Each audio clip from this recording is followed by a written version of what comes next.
এটা অসমৰ কাৰণে যুগান্তকাৰী পদক্ষেপ। আজি কেইদিনমান আগতে ইউনিয়ন কেবিনেটে অনুমোদন দিছে যে অসমত এটি সেমি কণ্ডাক্টৰ ATMP ইউনিট ইয়াত স্থাপন কৰিবৰ বাবে আৰু ই ২৭,০০০ কোটি টকাৰ বিনিয়োগৰে জাগিৰোডৰ যি কাগজ কল আছিল সেই স্থানত প্ৰায় ৫০০ বিঘা মাটিত এই সেমি কণ্ডাক্টৰ উদ্যোগটো স্থাপন হ'ব। আৰু এই ক্ষেত্ৰত আজিৰ কেবিনেট সভাই ভাৰতবৰ্ষৰ প্ৰধানমন্ত্ৰী শ্ৰদ্ধেয় নৰেন্দ্ৰ মোদী ডাঙৰীয়া আৰু ভাৰতবৰ্ষৰ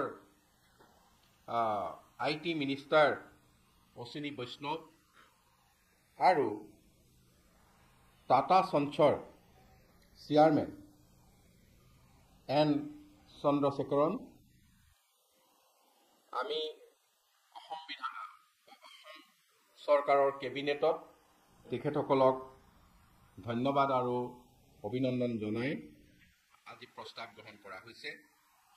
অসমৰ ইতিহাসত ই এক যুগান্তকাৰী পদক্ষেপ উদ্যোগ জগতত, কাৰণ ইয়াৰ আগতে এনেধৰণে ২৭,০০০ কোটি টকা বিনিয়োগৰে আৰু ১৫,০০০ৰো অধিক পোনপটীয়া নিয়োগৰে, আনহাতেতো বহু হাজাৰ লোকৰ নিয়োগ হ'ব, কিন্তু পোনপটীয়াভাৱে ১৫,০০০ লোকৰ নিয়োগৰে ই এক অসমৰ যুগান্তকাৰী সিদ্ধান্ত অসমৰ ক্ষেত্ৰত।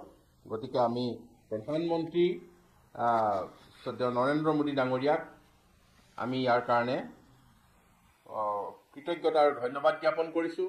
IT মিনিষ্টাৰ অশ্বিনী বৈষ্ণৱ আৰু আমাৰ N Chandrasekaran chairman Tata sons and Tata semiconductor assembly and test private limited, তেখেতসকলক আমি কৃতজ্ঞতা আৰু ধন্যবাদ জনাইছোঁ।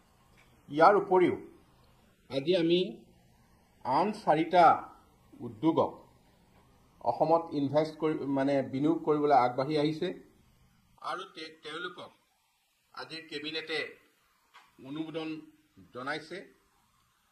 এইকেইটা হৈছে Maxim infrastructure and real estate private limited, KD iron and steel company, টপছেম ইণ্ডিয়া লিমিটেড আৰু ফ্লেক্সকম প্লাষ্ট প্ৰাইভেট লিমিটেড।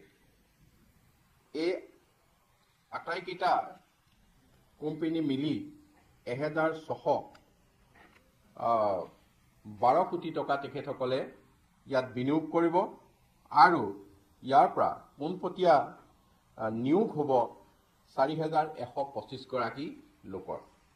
গতিকে ই আজি কেবিনেট সভাই ইয়াক অনুমোদন জনাইছে। আমি এটা উজনি অসমৰ বিশেষকৈ যোৰহাটৰ কাৰণে ভাল খবৰ। আমি সকলোৱে জানো যে যোৰহাটৰ যি বৰুৱা চাৰিআলি ASTCৰ ওচৰত আৰু সিফালে ভোগদৈ দলং, এই গোটেই ঠাইখিনি যথেষ্ট যান জঁটৰে ভৰা। আৰু এতিয়া আজি কেবিনেটে এটা সিদ্ধান্ত গ্ৰহণ কৰিছে ১৬৪ কোটি ৮৭ লাখ টকাৰে যোৰহাটৰ বৰুৱা চাৰিআলিৰ পৰা ভোগদৈ দলঙলৈকে এখন 3 লেন ফ্লাইঅভাৰ এলিভেটেড কৰিডৰ। ই এটা যোৰহাটবাসীৰ কাৰণে বা উজনি অসমৰ কাৰণে যথেষ্ট ভাল খবৰ। ইয়াৰ পিছতে আজিৰ কেবিনেটে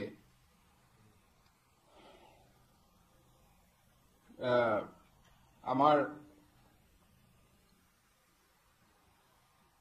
পোল্ট্ৰি ফাৰ্মৰ কাৰণে বিশেষকৈ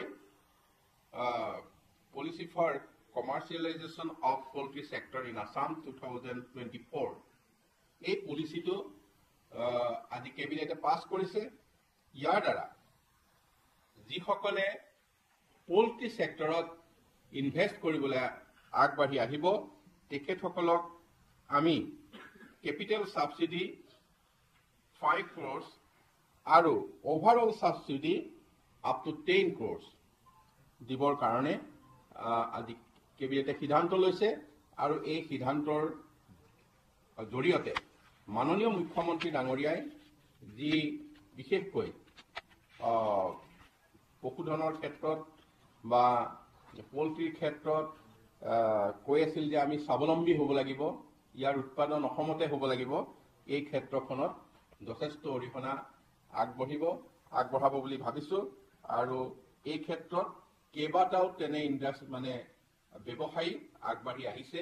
তেওঁলোকক আমি লগতে ক'ৰবাত যদি প্ৰয়োজন হয় মাটিও আমি তেওঁলোকক দিবৰ কাৰণে আজি সিদ্ধান্ত লৈছোঁ। বিশেষকৈ আমাৰ ভেটেৰিনেৰী ডিপাৰ্টমেণ্টৰ যিবিলাক ফাৰ্ম আছে কৰাৰ ব্যৱস্থাও কৰি দিয়া হ'ব। আজি কেবিনেটত নাবাৰ্ডৰ পৰা আমি কেইটামান কামৰ বাবে, আপোনালোকে জানে PWD ডিপাৰ্টমেণ্টৰ পথৰ বাবে, ওমেন এণ্ড চাইল্ড ডেভেলপমেণ্টৰ ক্ষেত্ৰত আমি অংগনবাদী বিশেষকৈ কেন্দ্ৰৰ বাবে আৰু ৱাটাৰ ৰিচোৰ্চ ডিপাৰ্টমেণ্টৰ মাথাউৰিৰ নিৰ্মাণৰ বাবে আৰু PWD বিল্ডিং, এই আটাইখিনি মিলি আমি 4,546 কোটি 74 লাখ টকা আমি নাবাৰ্ডৰ পৰা ঋণ ল'বলৈ আজি অনুমোদন জনোৱা হৈছে। ঠিক এইটো হৈছে 4,546 কোটি 74 লাখ।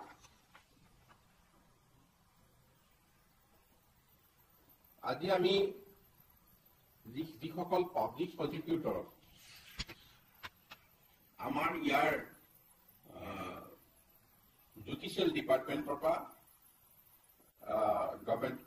অসম চৰকাৰৰ আমাৰ এপইণ্টমেণ্ট দিয়া হৈছিল, সেইটো আমি ইয়াৰ সেকশন 24(a) আমি ইয়াত সংশোধন কৰি ইয়াৰ দায়িত্ব আমি ডিষ্ট্ৰিক্ট কমিশনাৰ, জিলা আয়ুক্তক এইখিনি আমি অৰ্পণ কৰা হৈছে আৰু এতিয়াৰ পৰা সেইধৰণে এই কামখিনি আগবাঢ়িব।